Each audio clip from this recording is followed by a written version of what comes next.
Alright guys, स्वागत है आपका इस वीडियो में। तो फाइनली यहाँ पे वन पंच मैन के मांगा का न्यू चैप्टर आ चुका है, साथ ही साथ वेब कॉमिक का भी न्यू चैप्टर आ चुका है। तो पहले मैंने सोचा कि मांगा कवर कर लेते हैं, उसके बाद हम वेब कॉमिक की तरफ जाएंगे। तो चलिए फिर ये वीडियो शुरू कर लेते हैं। चैप्टर की शुरुआत में यहाँ पे हमें अमाई मास का सीन दिखाया जाता है और दूसरी ओर हमें जी सिटी के माउंटेन्स का सीन दिखाया जाता है, जहाँ पे एटॉमिक समुराई के डिसाइपल्स होते हैं। ये लोग यहाँ पे अमाई मास के बारे में एक रिपोर्ट पढ़ रहे होते हैं और एआन यही कहता है कि इस पूरे एरिया को इन्वेस्टिगेट करने के बाद बस हमें यही इन्फॉर्मेशन मिली है, क्यों है ना। तो ओकामा इताची कहती है कि हाँ, हीरो इंडस्ट्री से आने से पहले हमें उसके बारे में कुछ भी नहीं पता है, उसकी कोई हिस्ट्री नहीं है। तो बुशिरेल कहता है कि उसका चेहरा एकदम चेंज हो जाता है, तो हो सकता है कि उसने अपनी प्लास्टिक सर्जरी करा रखी हो, लेकिन किसी भी मेडिकल इंस्टीट्यूशन के पास उसका कोई रिकॉर्ड नहीं है। हो सकता है कि उसकी ये खुद की कोई स्पेशल एबिलिटी हो। इयान कहता है कि अगर ऐसा है तो शायद इसी वजह से उसका कोई आइडेंटिटी रिकॉर्ड नहीं है पहले का। हो सकता है वो पहले बिल्कुल किसी अलग चेहरे के साथ अपनी अलग जिंदगी जी रहा हो। तो बुशिरेल कहता है कि हो सकता है कि वो नियो का कोई स्पाई हो। क्या तुम्हें ऐसा लगता है इयान? जब उस लड़ाई में हम सबके होश उड़ गए थे तो मुझे कुछ अजीब सा महसूस हुआ था।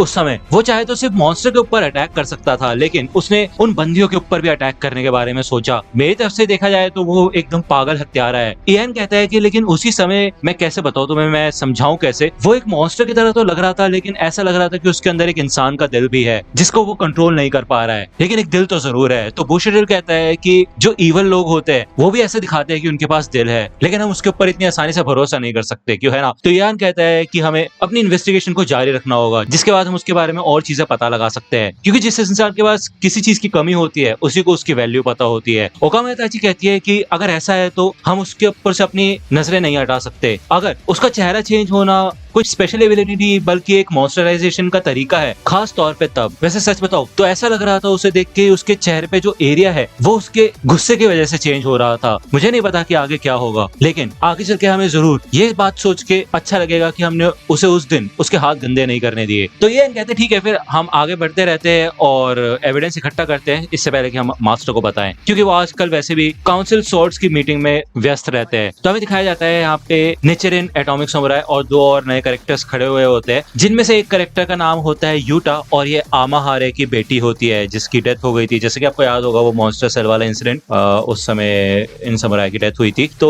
ये लड़की मन में यही कहती है कि रेस्ट इन पीस पापा, मैं इस दुनिया में से मॉन्स्टर एसोसिएशन का नामो निशान मिटा के रख दूंगी और तुम मॉन्स्टर्स, तुम्हें काफी ज्यादा अफसोस होगा कि तुमने मुझे ये दिन दिखाया। तो बेसिकली यहाँ पे एक नई कैरेक्टर आ चुकी है यूटा, और इसके बारे में काफी मीम्स चल रहे हैं कि भाई इसके आने के बाद फुबुकी को कोई नहीं पूछेगा और ये हमारी न्यू वाइफ है। तो यार तुम ही बताओ कमेंट सेक्शन में ऐसा है या नहीं, ठीक है ना। निचिरिन कहता है कि मुझे माफ कर देना शीडो यूटा। तो शीडो कहता है कि नहीं, मेरे पिता हमेशा अपनी स्वॉर्ड की काफी इज्जत किया करते थे, फिर चाहे वो हार ही क्यों ना जाए, लेकिन तब भी उनके दिल में अपनी स्वॉर्ड के लिए काफी ज्यादा इज्जत थी। तो ये बंदा जैन भाई का बेटा होता है, ठीक है ना। ये बताता है कि मेरे पिता एक बॉडीगार्ड थे और उन्हें ये जान के काफी ज्यादा खुशी होती कि काउंसिल के हेड जिंदा बच गए, निचिर इंसान। तभी पीछे से एटॉमिक समुराई आता है और वो कहता है कि निचिरिन, क्या तुम्हारी बॉडी ठीक है? तो निचिरिन कहता है हाँ हाँ। तो यहाँ हमें दिखाया जाता है कि उसका पैर इधर मैकेनिकल टाइप हो चुका होता है, ठीक है। वो यही कहता है कि मेरे हाल चाल तो ठीक ही है और मैं किसी भी चीज को मास्टर कर सकता हूँ। वो यही कहता है कि अगर हम अपने क्यूआई को अपने वेपन के अंदर ट्रांसफर कर देते हैं तो वो भी हमारी बॉडी का ही एक पार्ट बन जाता है, तो इसी वजह से वो स्वॉर्ड को इतने अच्छे से कंट्रोल कर पाते हैं। फिर चाहे वो कोई ब्लेड हो या फिर आर्टिफिशियल बॉडी, अगर वो अच्छे से कॉन्सेंट्रेट करे तो वो किसी भी चीज को आसानी से कंट्रोल कर सकता है। वो यहाँ पे उठता है और एक एप्पल को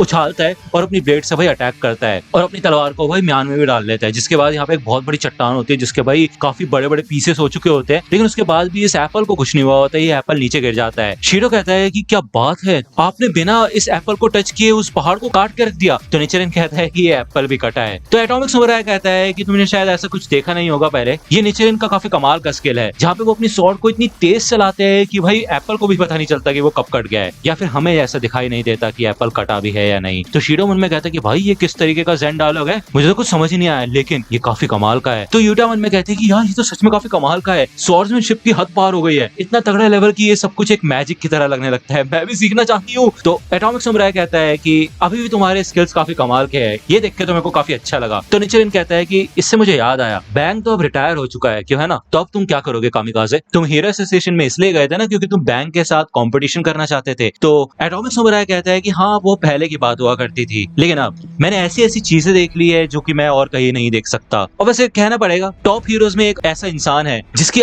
असली ताकत मैं अभी तक नहीं समझ पाया हूँ। अब मैं हीरो एसोसिएशन में रहूंगा या नहीं रहूंगा वो उस बंदे के ऊपर डिपेंड करेगा। तो ये कह के एटॉमिक समुराई यहाँ से चला जाता है और यहाँ पे वो किंग की बात कर रहा होता है। निचिरेन कहता है कि तुम बहुत बदल गए हो कामिकाज़े, तुम्हारी सहन शक्ति बढ़ चुकी है और तुमने अपनी सोच को भी बड़ा कर लिया है। तुमने अपने आप को ऐसे ताकतवर लोगों के बीच में रखा है जिस वजह से तुम्हें असली ताकत के बारे में पता चल रहा है। अच्छी बात है, मेरे ख्याल से हीरो बनना इतना भी बुरा नहीं है, क्यों है ना। दूसरी ओर यहाँ पे हमें साइटामा और जेनोस का सीन दिखाया जाता है जो कि हीरो एसोसिएशन के रेसिडेंशियल एरिया में आते हैं। और ये लोग जब आते हैं तो देखते हैं कि फोर्टे ने इधर एक डॉग हाउस बनाया होता है। वो कहता है कि देखो तुम्हें अच्छा लगेगा, मेरे ख्याल से मैंने एक डॉग हाउस बना दिया तुम लोगों के लिए। तो इसे देख के ब्लैक स्पून कहता है मन में कि भाई ये क्या करता रहता है यार, मतलब और कुछ चारा नहीं है अब मेरे पास, ये भी दिन देखना पड़ेगा मेरे को कि कुत्ते के घर में रहूंगा मैं। लेकिन ऐसा लगता है अभी के लिए झेलना पड़ेगा ये सब। तो फोर्टे इनको भाई कुत्ते का खाना भी देता है और ब्लैक स्पून मन में कहता है ये लो अब कुत्ते का खाना लेके आ गया ये, अभी के लिए मेरे को अपने सेल काउंट बढ़ाने के लिए कुछ भी खाना पड़ेगा यार, तो कोई दिक्कत नहीं है, चलो खा लेता हूँ। तभी यहाँ पे जेनोस और साइटामा आ जाते हैं और फोर्टे कहते हैं ओह तुम वापस आ गए साइटामा, और तुम ये डीमन साइबोर्ग के साथ हो। तो भाई इसे देख के तो यहाँ पे ब्लैक स्पून छुप जाता है। वो कहते हैं डीमन साइबोर्ग ये तुमको पहचान जाएगा यार। तो साइटामा कहता है ओह तुमने एक हट बनाया रोवर के लिए, क्या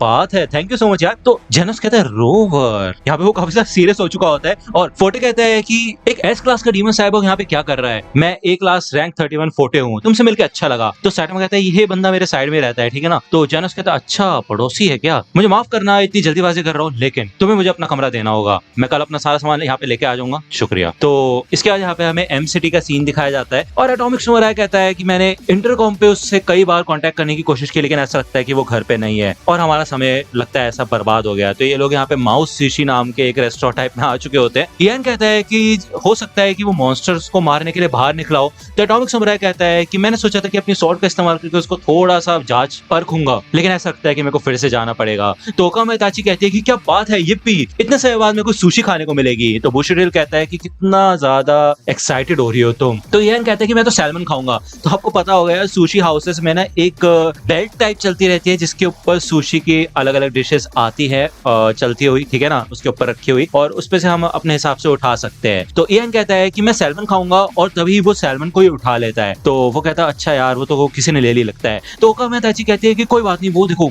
मेयो कौन आ रहा है, मैं उसे खा के देखूंगी। लेकिन वो मेयो कौन भी वही बंदा उठा लेता है। तो इनको ना गुस्सा आने लग जाता है भाई। तो इयान कहता है मास्टर वो देखो एक मोटी ट्यूना आ रही है यार। तो एटॉमिक समुराई कहता है कि देखो वो मोटी ट्यूना तो बचा ही लेना यार, तुम लोग क्या कर रहे हो ये तुम। और वो मोटी ट्यूना भी भाई वही बंदा उठा लेता है। इसे देख के तो भाई एटॉमिक समुराई को बहुत ज्यादा गुस्सा आ जाता है और इयान कहता है अरे शांत हो जाइए मास्टर, वो नॉर्मल सिविलियन है, उसके ऊपर हाथ नहीं उठा सकते हम। लेकिन ये लोग जब देखते हैं कि वो है कौन तो एटॉमिक समुराई आगे बढ़ता है और वो कहते हैं कि मैंने सोचा नहीं था तुम यहाँ पे होगे, दुनिया के सबसे ताकतवर आदमी, मुझे तुमसे कुछ बात करनी है और मैं आज तुमसे ही मिलने आया हूँ। तो यहाँ पे और कोई नहीं बल्कि किंग बैठा होता है और यार मेरे पास तुम्हारे लिए एक अच्छी खबर है और एक बुरी खबर है। बुरी खबर ये है कि इन लोगों ने वेब कॉमिक का सबसे बेस्ट सीन जो कि होता है atomic samurai versus king sword वाला सीन, जिन लोगों ने भी वेब कॉमिक देखी है उनको पता ही होगा एप्पल वाला सीन क्या है, ठीक है ना। ये लोग भाई चेंज कर चुके हैं उस सीन को, ठीक है। शायद यूसुके मुराटा और वन की बात हुई होगी इस बारे में जिस वजह से उन्होंने ये सीन चेंज कर दिया है। तो जो निचिरेन का जो सीन था वो बेसिकली किंग ने किया था वेब कॉमिक में, ओके ना, बट वो अलग तरीके से हुआ था, वो आप वेब कॉमिक देख सकते हो। मोस्ट प्रोबेबली मेरी ज्यादातर ऑडियंस ने देख रखी है वेब कॉमिक। लेकिन अच्छी न्यूज ये है कि हो सकता है कि वन ने इससे भी बेटर कुछ सोचा हो,